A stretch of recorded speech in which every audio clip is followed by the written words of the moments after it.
Whoa, what the fuck? Yo, Max, look at this.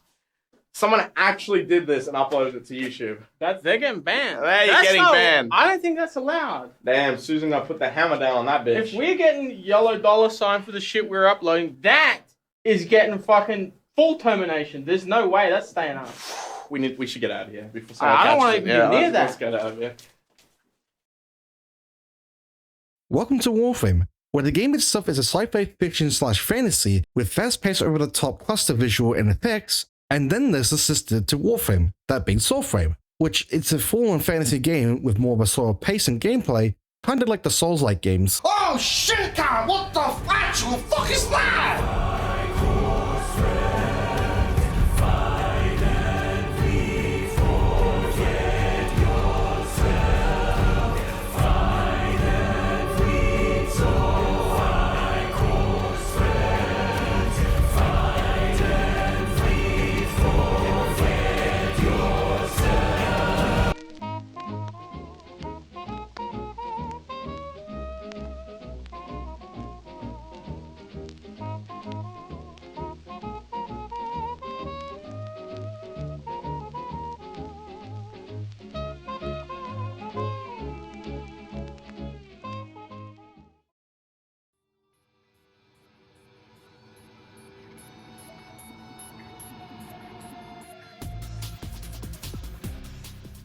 Caliban was released in the New War update, or Update 31, at the end of 2021, and while DA just released the new War quest, we were also given the grace of having a fully sentient frame within the game. Well, there's Revenant, but he's more part of the island, as in like the whole dead sentient thing, but I guess he kinda counts as the first sentient frame, but that's beside the point. We got our very first proper sentient frame within the game. And that's when things don't go smooth sailing for the poor sentient frame. Well, in short, Caliban at launch was not the greatest frame to choose back then. Like for the fact that Razor Gyre was a slow moving ability, unless you held down the said button, or I guess in this case left mouse button, then you would be moving at top speed. Or for the fact that Sentient Wrath lifts the enemy and God damn it! What's the abilities making enemies whacked all over the fucking place? Doesn't make any fucking sense! oh, and the fact that Lethal Prodigy just spawned the basic sentient unit, as in the Conquerors. Well, at least it gave you a shield back in return, so there's that. And that was Caliban for so long. Basically, the many frames that get shelved away and forgotten about for so long. That is, until that one fateful day, and not because DA needs to make money, Caliban himself will get a rework in the Coma and the Five Fates update, or Update 37, in 2024, which I'll cover the current changes to Caliban later in the video.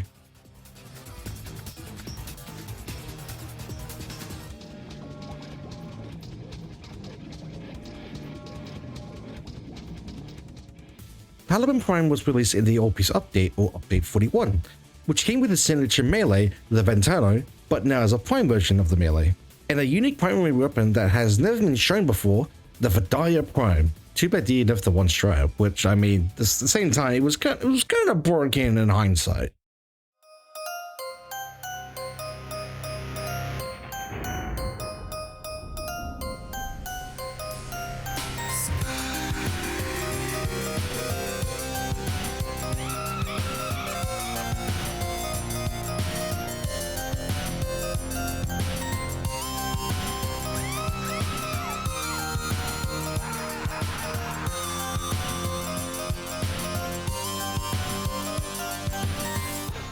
So there's quite a bit to go through, but for the most part, it's pretty simple to understand, hopefully.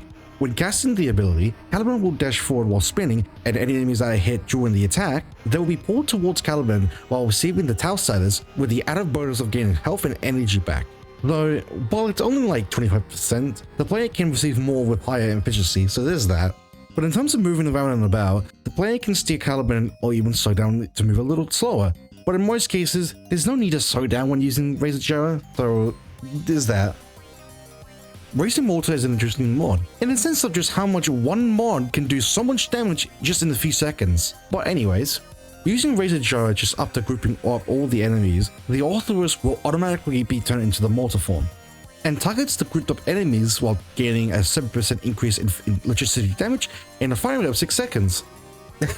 What am I to say? This mod is too fucking good.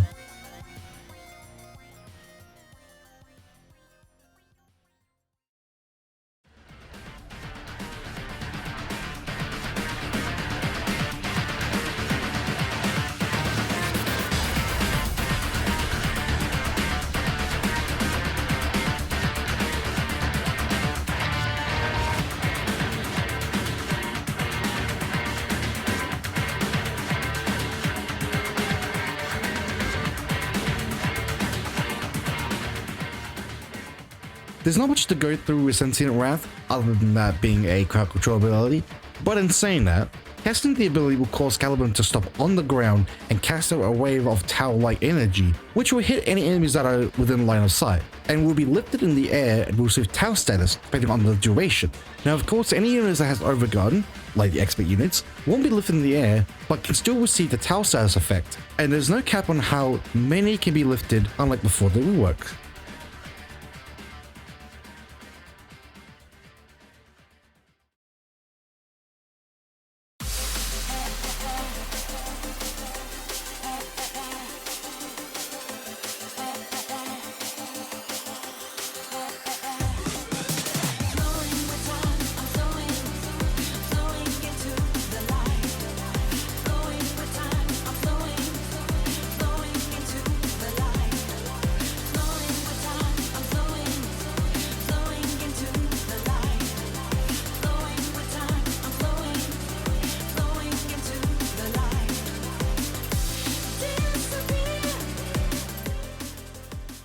Oh boy. Now this is the part where things are going to be a bit complex, but we'll see how things goes, hopefully. Caliban is able to spawn in 3 different units, those being the Conculus, the Aethers, and the Summerless, but the player can only spawn 1 of 3 units at a time, but can freely change the units on the fly and refresh the duration. But what does the said sentient units actually do? And how do they help the player? Well, pretty simple actually. And we'll start with the Conculus.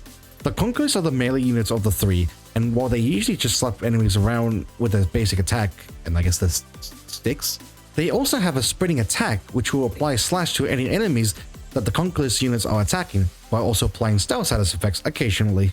Now for the second units, the Aethers. These guys are basically your artillery units. While roaming around, the 3 units will shoot anything at sight with a 3-burst round from their hand cannons. But occasionally, the unit will stay in one spot, turning itself into the Mortar form, which is guaranteed to proc towel status. I should quickly mention that the first 2 units gives the player extra shield recharge while active. But then there's the third unit, the Summerless, which is unfortunately the unit that gets used the least amount. But this isn't to say the Summerless is bad, but we'll get to that later. But unlike the other 2 units, Caliban can only spawn 1 Summerless, and that's because the Summerless has a portal. Well, more so it becomes a portal, but we'll leave it with that. To bring out 6 Corelists to fight within the battlefield. But the kicker is that the Summerless will stay near the player, while the Corelists will prefer to go away from the player. And both units use range attack, which are homing like missiles and will seek out any nearby enemies.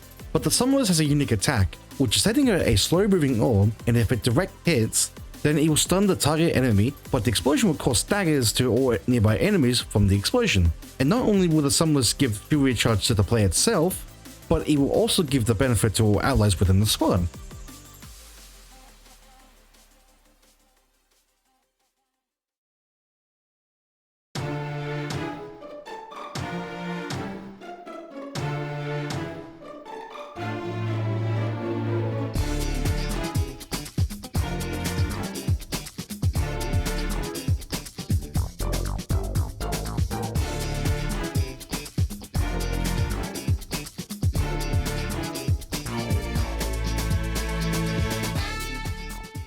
Now for Caliban's best ability within his kit, Fusion Strike.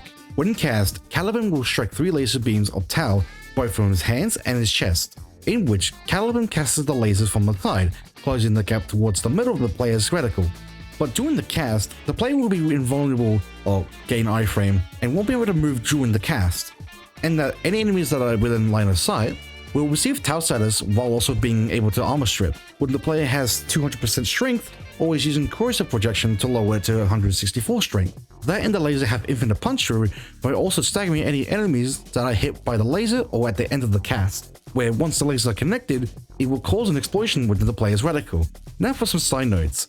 If the player uses Sentient Wrath first, then casting Fusion Strike will do significantly more damage, and if the players were to spawn the Conculus units, then the Conculus will also cast Fusion Strike just after the player casts the ability.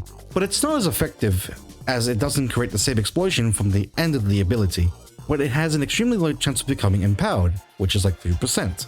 Which just makes it so now they have the Battleless Laser Beam attack, and will stay empowered until the units are killed or recasted.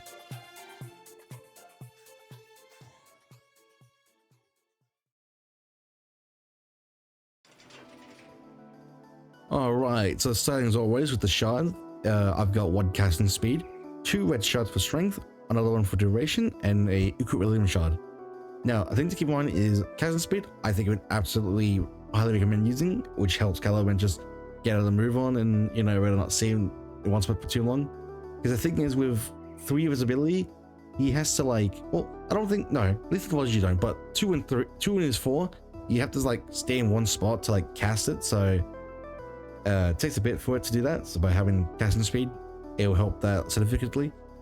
Another thing is you don't really need 2 strength. You could actually go with like an extra equilibrium mod, which helps with Gyre. Or if you want, actually no, I don't think you have to. I think 1 duration is enough. Again, I think just having enough, like about just under 150 duration would do, mainly for lethal prodigy, as in around that it shows that it lasts for about under 65 seconds. So something like that would be fine. That way they just last about like a minute during in the battlefield, so, or like just during missions. I mean, so there's that. Okay, so before we get to the mods explain, I want to quickly mention about something. Is I didn't mention about the passive to Caliban. So the thing with this is this. With this, it's basically just adaptation, but as a passive ability. The problem is I found that they don't stack. It's a case of just because adaptation, because I'm using a max mod of adaptation, because it has a higher stat, which is 90%. From my understanding is that it overrides the passive, meaning the passive is completely useless. Well, to Caliban it is, but for players that may not have adaptation on their build, this will apply to the players that, you know, they don't have it. But if they do too have it, then again, it's completely fucking useless and it's fucking worthless. Like, I get that it would be broken if it was to stack with adaptation, but I don't know, it just needs to be some, you know, I feel like they need to change the passive in a way that benefits both the player itself and allies around them. But anyway, in terms of mods, you definitely do not need Orbital Intensify. You could definitely go with something like Precision Intensify, which will also help with Fusion Strike. But at the same time, if you want to use that, you probably want to do it for extra damage, but when really it's like, you're not using it for the damage, you're more using it for like the armor strip, the enemies. So there's that. And also we are using Archon Stretch because again we're using the Razor Mortar. And at the same time it does electricity damage, so there's that. Again, if you don't have Archon Stretch, you can just use strength, just normal stretch, and it'll just be fine as it is. Now, one thing to mention is I'm using Summoner's Wrath and this Arcane. Now, the reason I'm really using that, because technically the Lethal Prodigy counts as summon, like you know, things that you summon.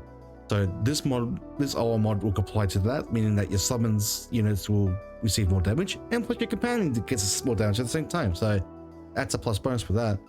But also because of this Arcane, which obviously each time you summon one, you get a set strength. Now, what I believe is that if you summon at least 6 minions, you'll get the full strength.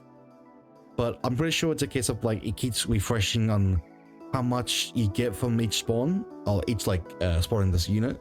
I can't remember exactly, but I do think that the movement speed has a set duration, but the whole gaining strength it doesn't. I think it just constantly refreshes on like how much you get. I can't remember. I don't know exactly how it works, but I'm assuming it's that, unless it's more like once you hit 60, then you keep it forever kind of thing.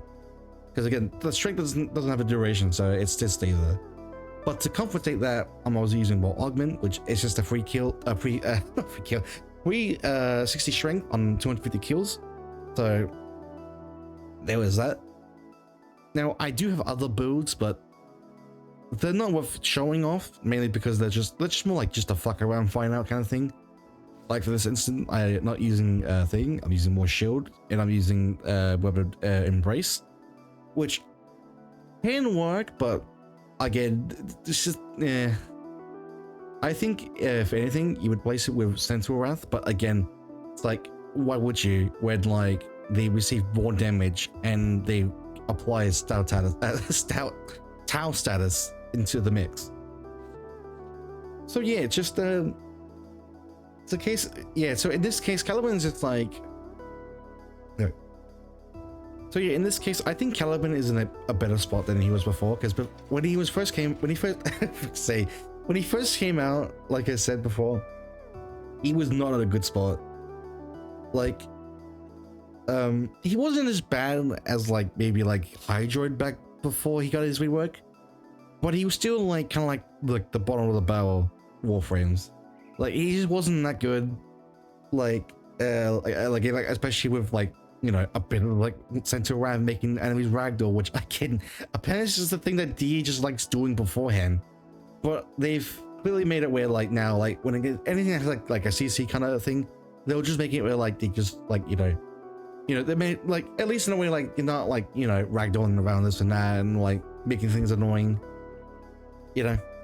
So there's that, and then like with Prodigy, it's just like, again, there was only one unit, which is the Cocculus, and like again they did pitiful damage, and like they were just like it's just like fodders essentially, like you just do absolutely fuck all. But now with the changes that Caliban got not too long ago, actually not long ago, it was longer than that. I can't remember when the update changed. Oh, that was like 2 years ago at least.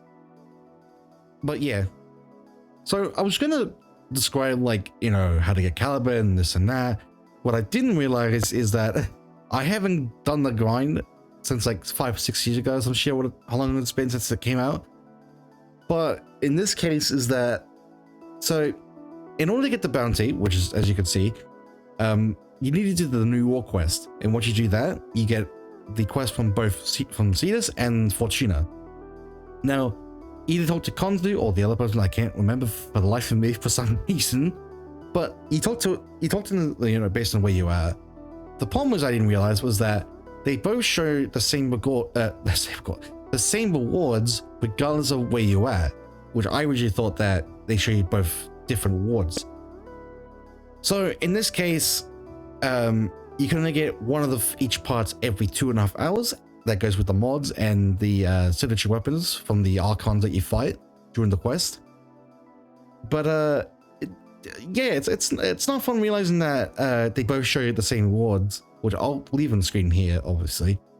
But yeah, obviously it'll show like, you know, one moment they'll show you the optics, the system, and the chassis. So not fun, but it's a thing still, unfortunately. Yeah, and also that there's no pity shop, so yeah, you're kind of fucked with this one. So that's all I can say about this.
Yeah, baby. Hang on. Just jumped Hey, on my is head that and I was you? like, alright. No. What? I You fell going on a nice fucking little dead. adventure? Yeah, man. Just, you know, Did I just- watch you die in front yeah, man. I'm just having a good time, you know. Yeah, I jumped from the fucking treehouse. Oh no! 2 HP and landed on the concrete and died. What do you rate my spot, Tofu? Hang on, I'll go find you. Hang on. I'm too busy laughing at you. Do you know what? 20 out of 10. 20 out of 10. Absolute Thank you. cinema. Oh, god damn it, you saw me. Yeah, I saw the I was trying to do this and I got shot. What the fuck? Hell Ooh, no! That's a good one, Remy. I Remy, like that. that's amazing. Thank you, thank you. Banshee Oh was my so god, good. him. And I realized, Dude, what is Gyre that? Really going into it now. That's really good.